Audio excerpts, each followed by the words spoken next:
This is Athens Hip Hop Awards' first industry panel and pre-mixer before the big day. And next year, we plan on doing it again and keep doing it until it gets bigger and better and more people come out. So I guess I'll go ahead and get started. I'm going to go ahead and let each one of you guys introduce yourselves. Tell us who you are and your profession. My name's Gordon Lamb. I'm a senior writer and critic for Flagpole Magazine. Hey, I'm Nathaniel Johnson, and I'm CEO of HandyHawks.com.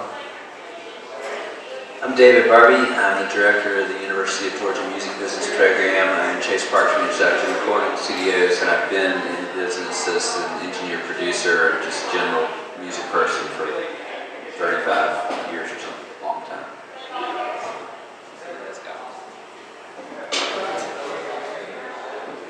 My name is Ishmael. I go by Short-ish or Issues. I am an entrepreneur. One of my entrepreneurial ventures is my hip-hop career that I've had since 2000, so it's an 18-year, 19-year hip-hop career, starting right here in Athens, expanding around the world. So, in short, entrepreneur. One of my businesses is my music. I'm Noah D. Johnson, background, started off as an artist, learned how to do all the things that an artist needs in order to support himself as an artist, and became an entrepreneur, event producer, and management. It's my background, management and marketing also. I'm Deborah Gonzalez. I'm an entertainment attorney.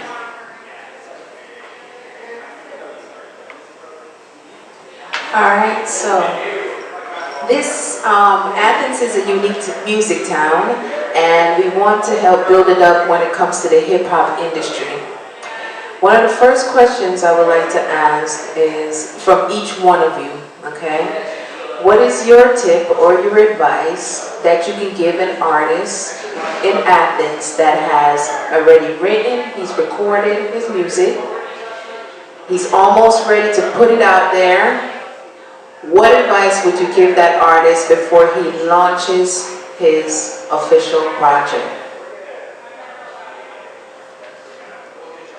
The best advice I could give, and I see this problem exists with both hip-hop artists and rock and roll artists all the time, is don't put it out until it's a complete package.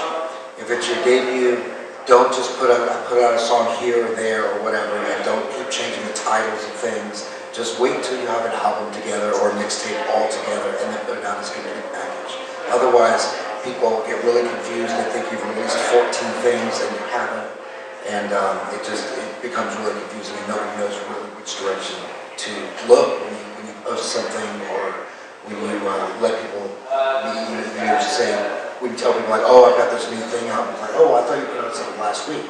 And it's all just, people really like to drip their stuff out there, but if you're really just getting onto the scene, it's your first foray and you're releasing something and putting out some time. My tip would be to leverage your relationships. See if you have people that are like senior writers or people that can premiere it to get some kind of buzz for it so that people outside of your circle can listen to it, especially if it's your debut. But that's my advice. Register your music with the U.S. Copyright Office. Establish ownership of your intellectual property. And also register your music with one of the performing rights societies, BMI, ASCAP, or CSAC. Don't get ripped up.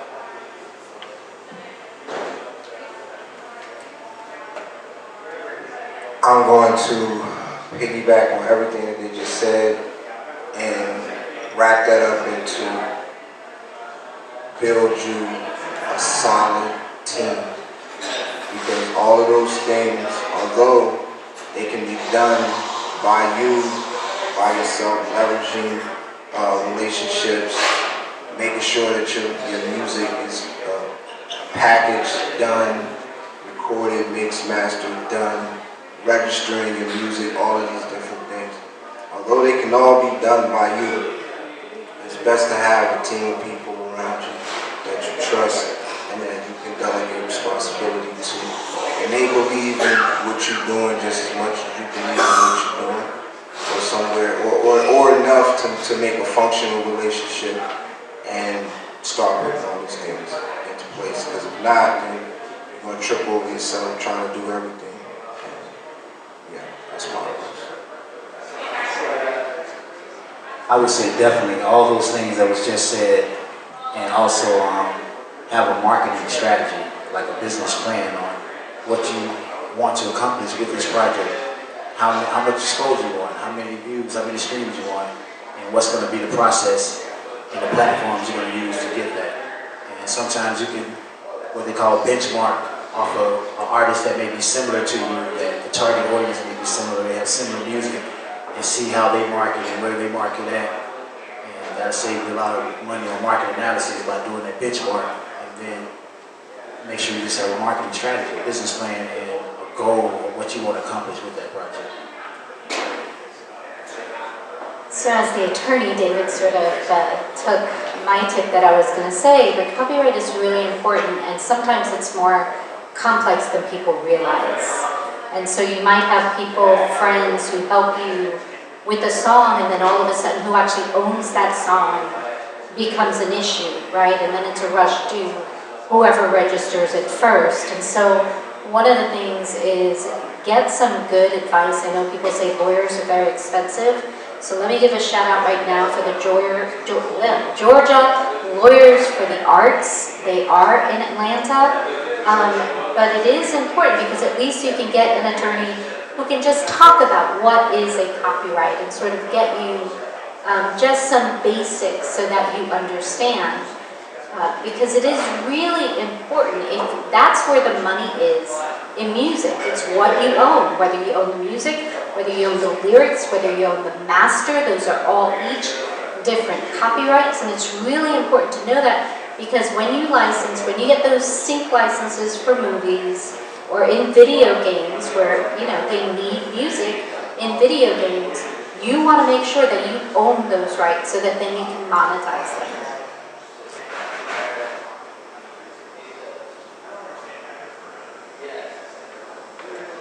Okay, let me ask Deborah real quick. Okay, when you say monetize, give an artist a quick tip on how to, you know it's going digital right now. So if an artist is out there, they step out, they want to get, they're looking at a record deal or going online, what would you advise them, once they have it copyrighted and all that kind of stuff, what would you advise them to do to make sure that they're getting paid for their music, their streams online? How do they track that online? So besides the BMI and the ASCAP and the CSAC, there's also Sound Exchange, which is the PRO for digital online.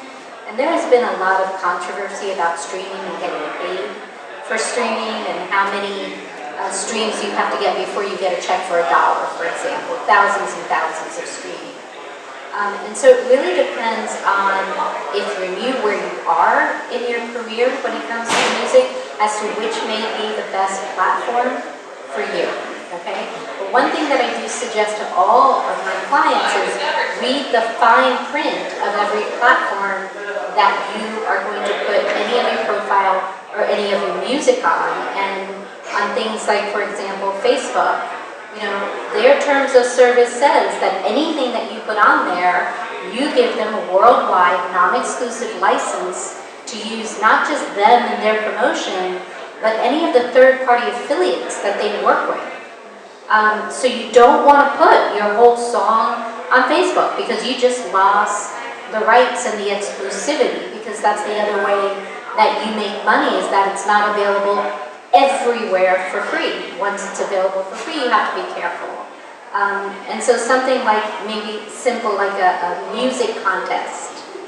Read the fine print in music contests, because they may say, not that you have to win, but if you're one of the top 5 finalists, we now have that non-exclusive right to then use your music, and then again, you have lost those rights. So you really have to look at the terms of service on the platform, and whenever there is a third party between you and your music, that's when you need legal representation to go through any contract before you sign.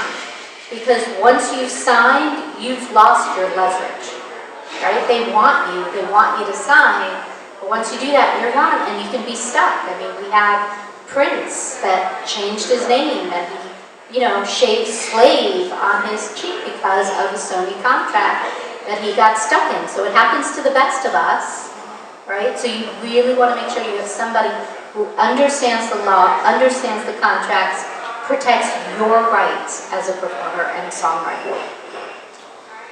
That was some good feedback from everybody up here. I should be taking notes. All right. When it comes to promoting or selling your music online, do you recommend a particular platform that is safe? Because there's so many different channels that are out there, and it's coming to a point where artists doesn't know if it's worth uploading it and paying that money to be on certain platforms. I'm not going to say the names. Would you recommend a particular platform for artists to use? And then the second question is, well, I'll let you answer that. Who wants to go first? Anybody?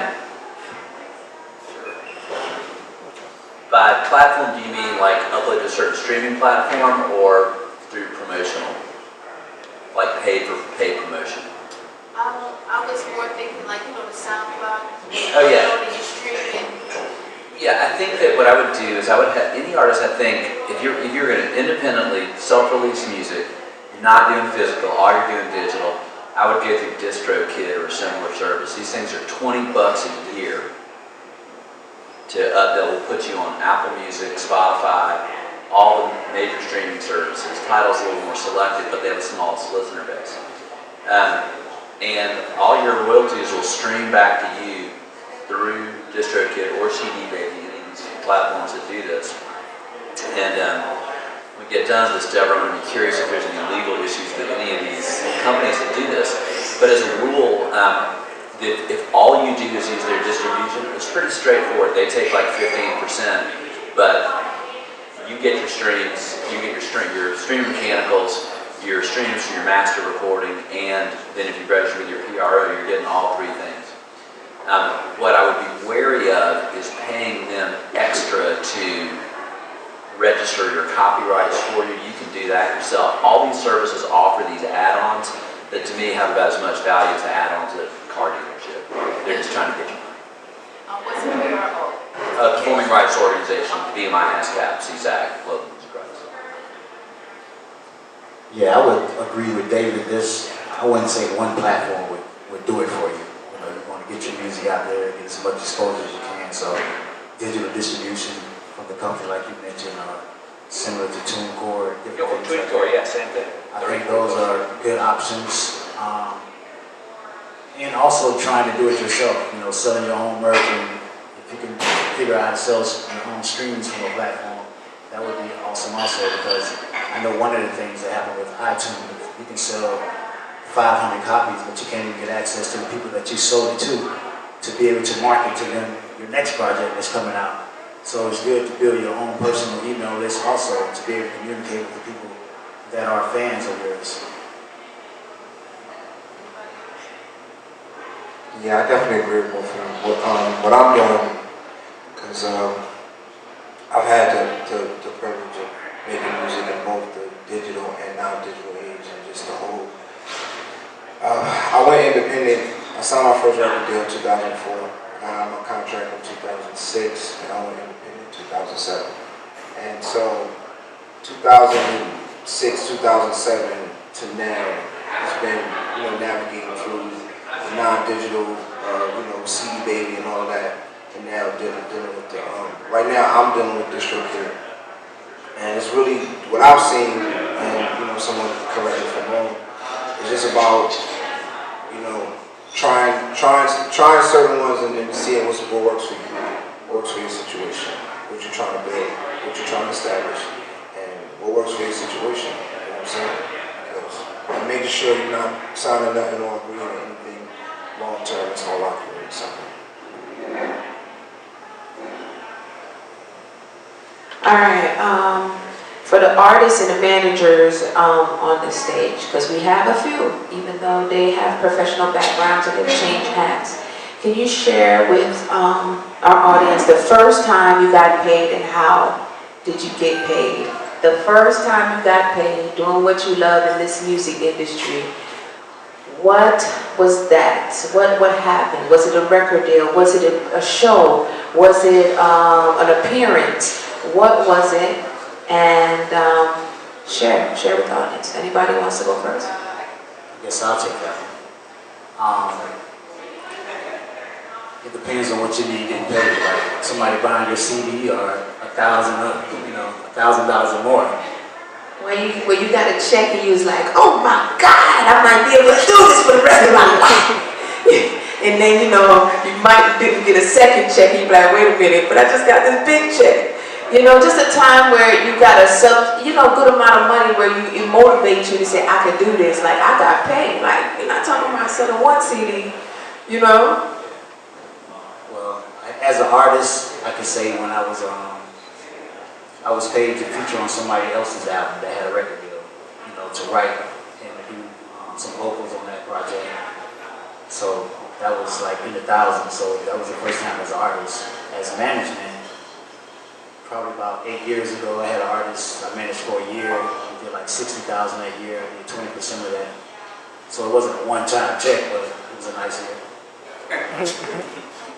You don't want to elaborate on, so artists, someone out here can know, how did you get paid for featuring on someone else's album? Like, just break that down a little bit so they know all the different avenues. And that's the purpose, because everyone has different background, and it could have been a different way that they got paid. Well, for me, as an artist, I had got to a point where I created a sound where you could only get it if you had me on that project, in my city. And they wanted that sound and that style of writing on their project. And I knew enough to know my value. I had been in the industry long enough to know about copyrights and owning and advances and different things like that. And I was just able to negotiate my situation myself. As management, same thing. I had got to a point where I was doing the contracts, I was booking our shows, I was doing merchandise and everything that needed to be done in-house with the artists that I was managing. And we basically booked those shows, booked enough shows to accumulate that. We went from $1,500 a show to eventually $5,000 a show, all in that same year.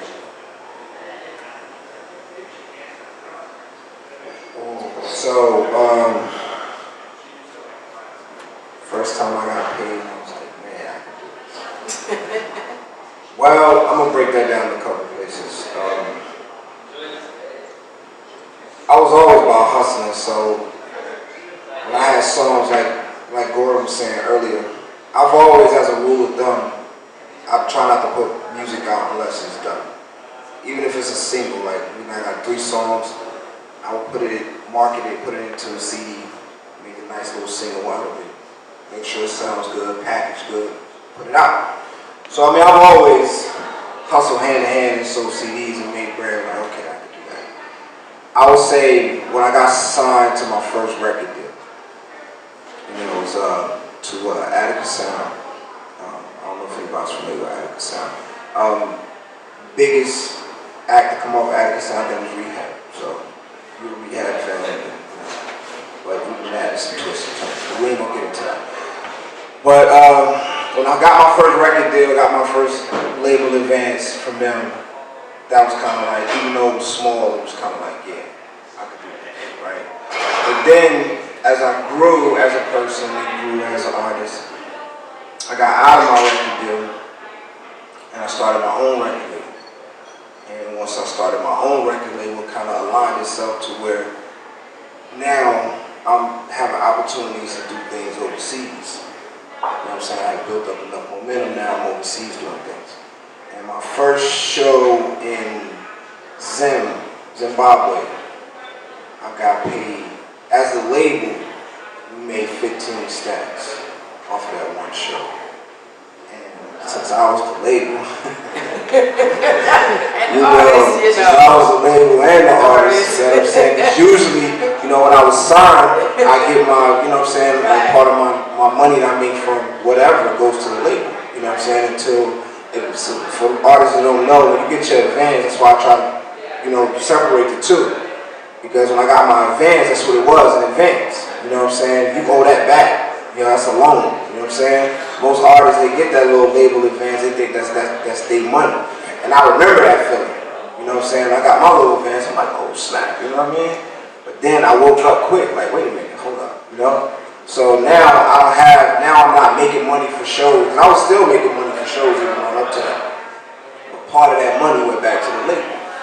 And a nice, generous, you know, portion I kept. That's just because of the relationship I had with the label. You know what I'm saying?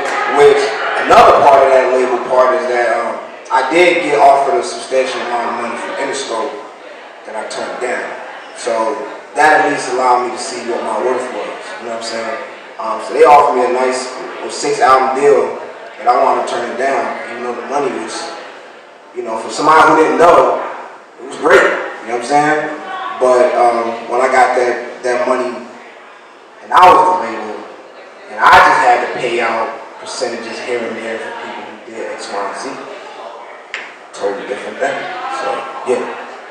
So, hold on that 1 second. So now you've had the label experience and you have the indie experience. And in this time and age, do you think, what would you recommend for artists? Do you tell them to go ahead and still seek that record deal? Or do you think they can stand on their own? Okay. It's crazy because I have a label, right? But the way I do things is a little bit different than industry standard stuff. Like people who get involved with my label, it's really about a relationship that we're going to build to your eventual independence. That's what it is, right? And it's really just a team and a structure set up for people because everybody don't have the same drive and determination, right? So the reason why I'm saying that is to say that I could say, yeah, do it yourself. But the reality of it is, everybody don't have that type of drive. That's just a fact. Everybody don't have, that's why I said earlier about building a team.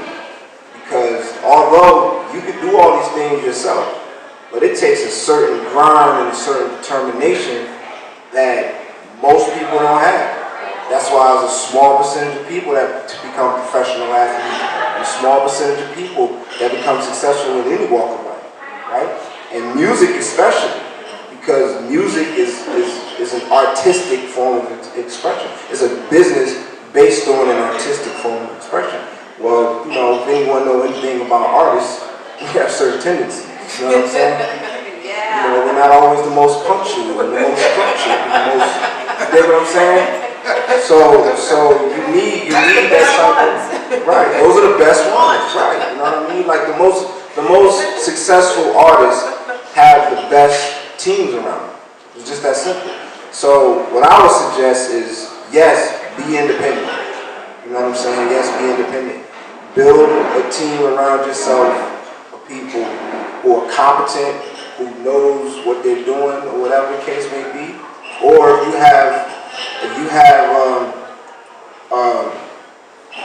have confidence and belief in someone else's movement that you could be a part of, you know what I'm saying? And that's that. You know what I mean? Shout out to my cousin Raz Rashid. He's on Collins Boy. Collins Boy got a nice little movement. Related to Nas, you know what I'm saying? He got a nice little network going on, blah, this, that, whatever. So you could, you know, one of those type of situations, you can work out for yourself, but make sure that it's mutually beneficial. You know what I'm saying? That's the main thing. Make sure it's mutually beneficial. And like anything, whether you're buying a house or buying a car or whatever, make sure the eventuality is your independence. If nobody ain't trying to seek independence for you, don't mess with them. Because at the end of the day, that's what it's really about, independence. And that's what I was told a long time ago. Before the game changed to what it changed into, right before I got out of my contract, I can't even remember who the lady was, but she just sat me down and it was just, It's like it came from somewhere else, but it came through her. She was like, independence, independence, independence. The record label was dying, like the labels is dying, independence, independence, independence. And here we are. All right. David has something to share. He's keep holding back, but go ahead, tell us the I'm learning. Well, I want to play out something that Ish said and that Deborah said, which is the advance is not a gift from the record company. It is a loan.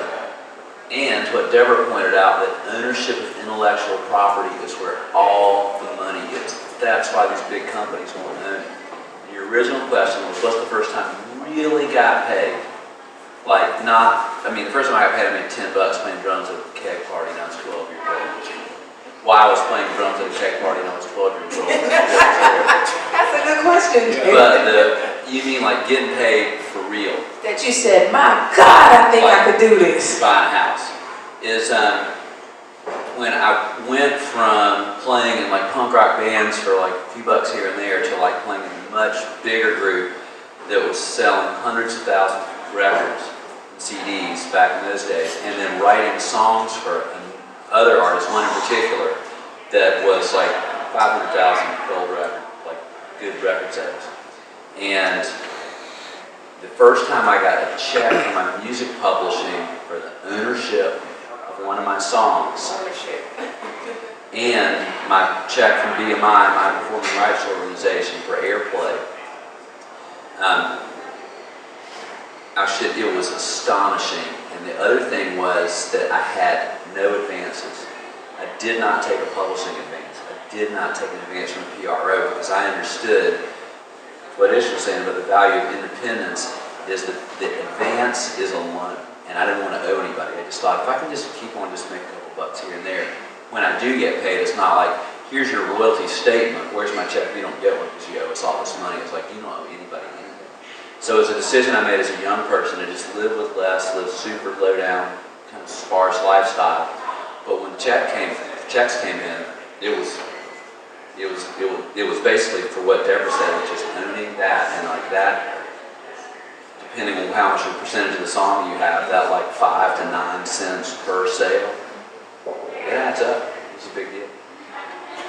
If I don't walk away with anything else, I remember ownership. So if I was an artist, when I walk out here, I will make sure I have every last song I have copywritten, just in case someone wants to buy it. And if you walk out of here and do not try to get yourself copywritten and you're still trying to get paid, I don't know what to tell y'all, because these are people that have actually made it. Like, everyone on this stage have been successful at what they have done at one point in time. I just want to add, because sometimes people don't understand, why is it that I owe this money when I get the advance? So what that money is for, recording, production, backup singers, musicians, if they have a concert, you're paying for the lighting and the vans and the t-shirts that get printed. That's what the advance is for, basically all of the expenses. So when you look at it, the record label is not taking any risk of their own because they're getting the money from you, right?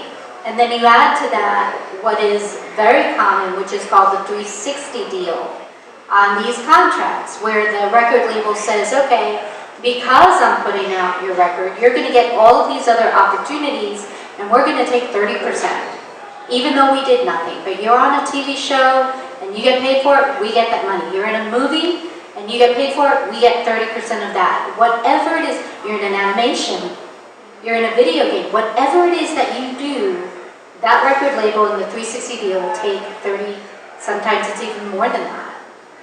You know, and that's why you have so many artists who want to keep that money for them, right, and don't want to go the record label. I think it's really important when you're hearing us talk about this debt and this advance and what you're going to pay back, that you understand it's every single cost, everything, from the pencils, everything that they spend on you, you're going to pay back.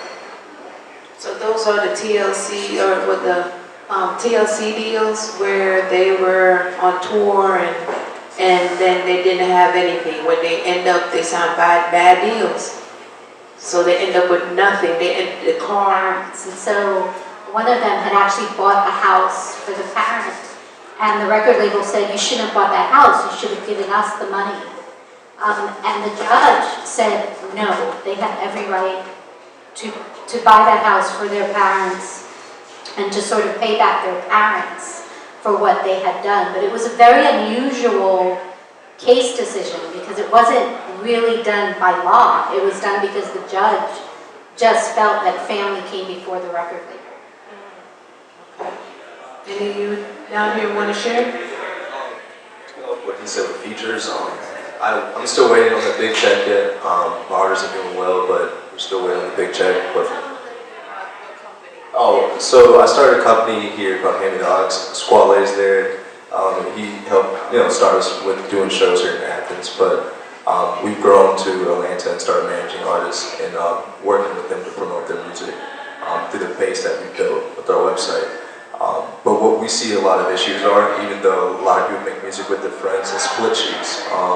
You might make a lot of music one night, and one song might hit, but because you didn't sign a split sheet, your manager to make sure the person, everyone split what verse they did and all that, that you kind of get left out in the wind, and you don't get those checks, because that's a good opportunity for low guys to get big is through the features. So T-Pain did a genius talk yesterday, or this past weekend. He was talking about how from 08 or 06 to 08, he did all these features for free.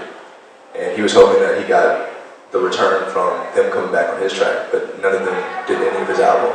But he did, Good Life and all these stuff for free, and didn't see a return from it financially or musically. So just make sure, even though you're friends, make sure they sign the split sheet. Have your manager, if you have a manager, have your best friend be that bad guy, but make sure that the business gets handled. So you want to elaborate, just so they can understand what a split sheet is. It's like once you go into the recording studio, that's when everybody's sitting around, you could have like 5 people in the room with you, and you're over there writing, and somebody say, hey, add that.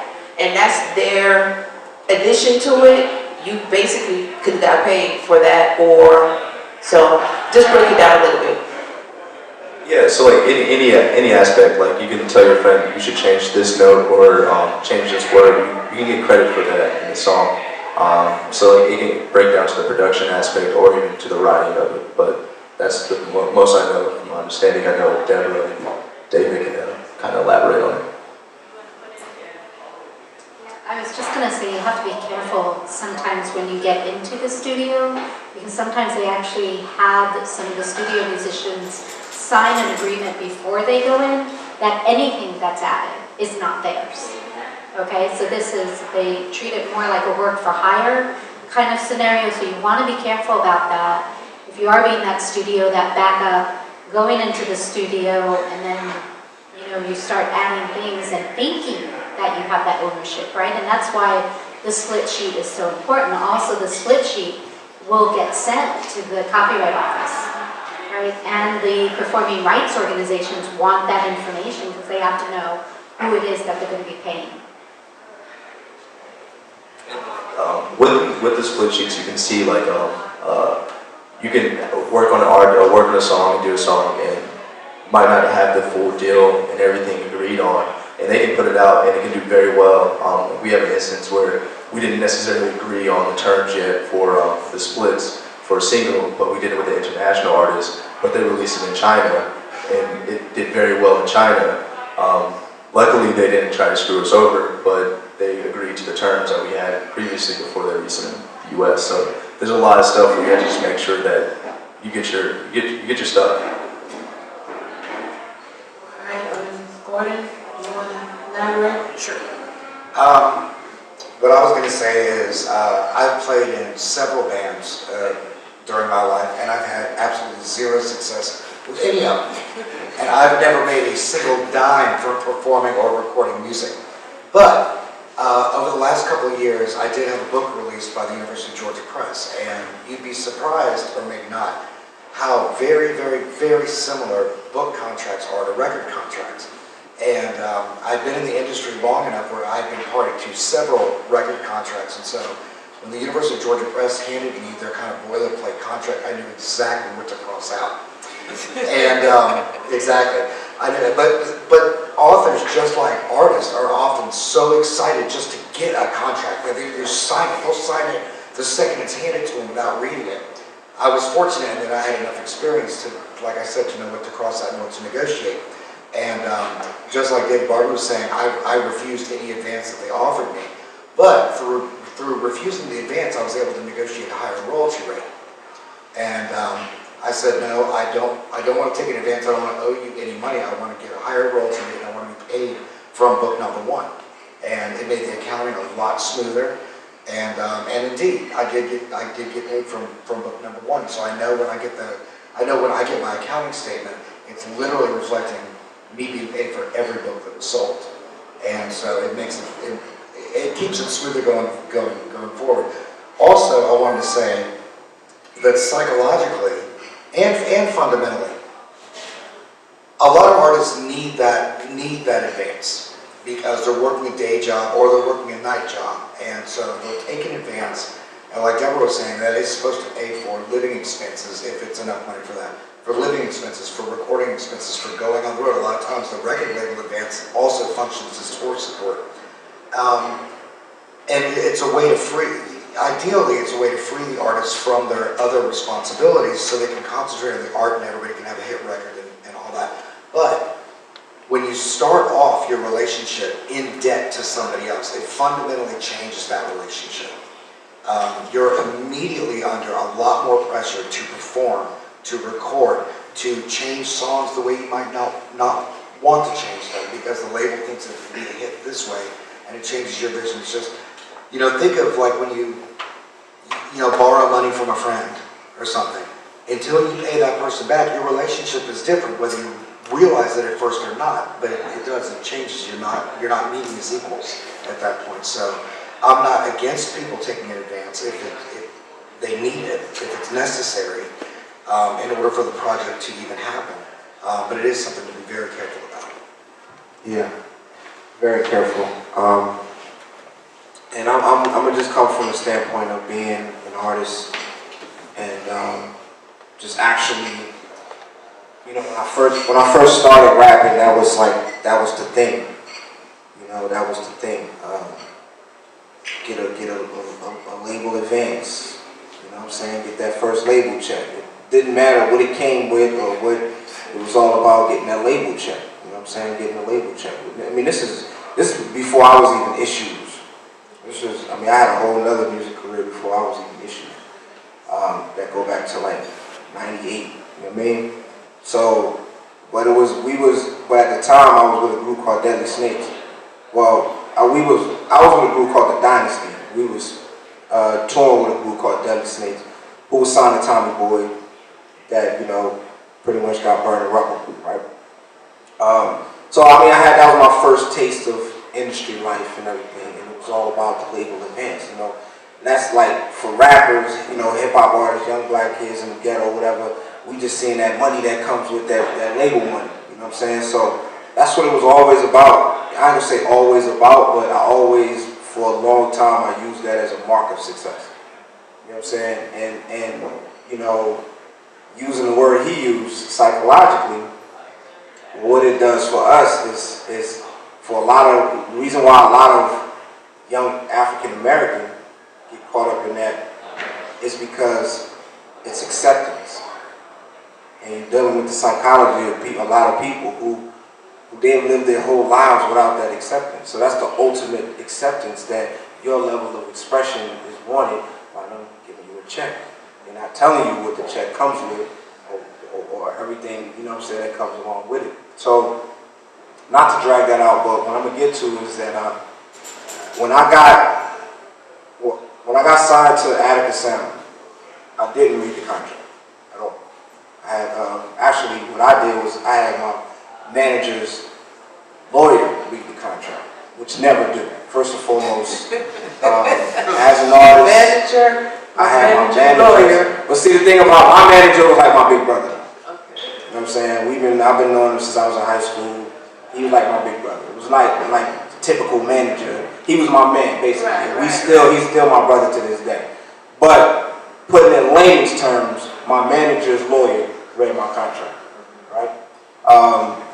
But I also, during my transitional period, I got offered a contract by Interscope, which was massive, right? Massive. And I actually took the time, it took me almost a week, no lie, and I read the whole contract. Didn't understand most of it, but I did understand things like anything that you've done prior to signing this contract, we own it. Anything with your likeness on it, we own it. We own your likeness. Like for instance, if I want to check, I always, I never wonder, but some people don't realize a lot of times some of these dudes that get like tattoos on their face, if the label say put a tattoo on your face, guess what you gotta do? Put a tattoo on your face. So it's to that extent when they say the likeness. Yeah. Right. Yeah, everything. Like we own everything. Like if we tell you to grow dreads, you gotta grow dreads. We own your likeness. We own your music. We own your sound. We own everything that you know what I'm saying? So these were the things that I picked up on. And then once I sat down with a lawyer and had a reading, there's a lot of things that was a whole bunch of stuff, but those are the things that stuck out to me. Feel me? And I was like, nah. And I didn't sign it. I hear that anything that says we own your likeness. It ain't gonna say it. It ain't gonna say it that black and white. It ain't gonna just say we own your likeness. You gotta know, that's the thing about contracts is, that's why you have to have a lawyer you can trust. Every artist, get you a lawyer. I just told two young men that the other day, get you a lawyer. Yeah, seriously, just pay for it. Because there's a language that they use in the contract that if you don't know, You just don't know. you won't catch it. You know what I'm saying? There's ways that they put certain things, like we own your likeness, that may be a whole paragraph. That may be a whole paragraph, and to sum up the whole paragraph, that's what it means. You know what I'm saying? And you have to have somebody that's, I should say, versed in entertainment law, not just law, entertainment law, that can decode some of these messages and give it to you straight. This is what it's saying. This is what it's saying. This is what this means. This is what that means. Okay. All right, so my final question before I open it up and allow you guys to ask a question is, each one of them have a professional background and it's a way that they can possibly help you or give you advice. So what I would like is for you to tell them who you are and if they, what role do you play that you can help artists in the industry? Because everyone on here plays, even though you might have been behind scene, now you're kind of playing the role where you can help artists advance by the career that you have. So Deborah's the attorney, marketing, hip-hop veteran, music veteran, entrepreneur, and editor-in-chief. Well, thank you for that comment. I'm not actually the editor, but I do appreciate that. Well, as a writer and as a music critic, the way that I help is simply by providing coverage. However, the operative term of my title is critic.